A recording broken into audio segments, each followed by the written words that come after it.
Bueno, hoy les traigo un tópico que les va a ser de gran interés porque se nota muy frecuente en nuestra sociedad. Muchas personas lo padecen. Afecta de igual manera tanto a hombres como a mujeres, y me estoy refiriendo a la bromidrosis. Bromidrosis en términos médicos, pero hablando en terminología más adecuada para nosotros, es el sudor maloliente en los pies.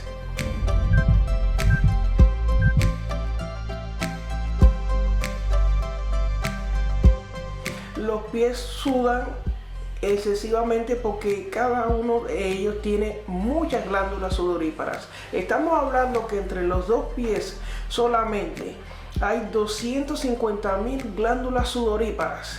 Fíjense esto, están tantas glándulas concentradas solamente en los pies, mucho más que las que pueden ver en las axilas, las que pueden ver en las partes interiores de la persona, tenemos en los pies.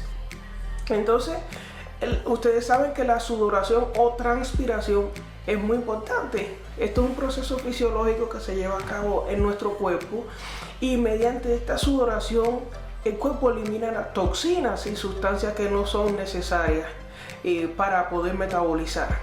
Entonces, lo que sucede es que este sudor, cuando se hace excesivo, provoca lo que llamamos bromidrosis en términos médicos. ¿Qué sucede con esto? Que esta bromidrosis da mal olor, porque es una sudoración excesiva. Cuando hay mucha humedad, sabemos que se propicia el lugar para que haya creación de hongos.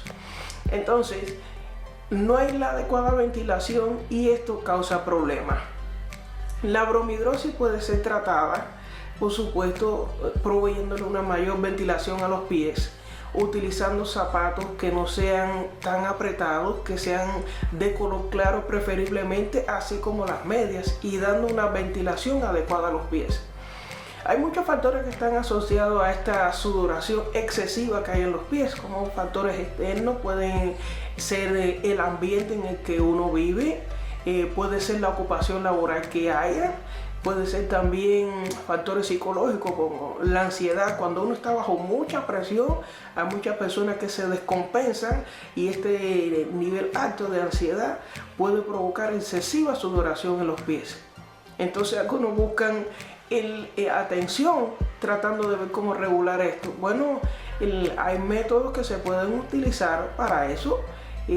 Por ejemplo, si se asiste al especialista en endocrinología, pueden proveerle algunos medicamentos que le pueden ayudar a regular estas hormonas que están encargadas de regular las glándulas sudoríparas, y algunos métodos que le ayudan a reducir los niveles de estrés para que usted pueda salirse de esta afección que es un poco molesta. Cuando una persona tiene bromidrosis, en nuestro país hay otro término que le dicen como el cicote. La persona tiene cicote en sus pies. Ese mal olor es un poco desagradable, pero lo bueno de todo esto es que existen métodos para poderlo corregir. Hay micocilén, hay cremas antimicóticas, cremas que ayudan a eliminar la maceración, o sea, el exceso de humedad en los espacios interdigitales, que es donde se acumula la mayor cantidad de estas glándulas sudoríparas en los pies. Así que hemos aprendido algo más, cómo evitar esta bromidrosis, cómo tener una salud aceptable, y cómo, sobre todas las cosas, podemos glorificar a Dios con nuestros cuerpos, los cuales son de Él. Dios le bendiga en este momento. Seguimos adelante grabando más videos, y espero que ustedes puedan ser bendecidos y compartan con los demás acerca de estas cosas que son de provecho para nuestra salud.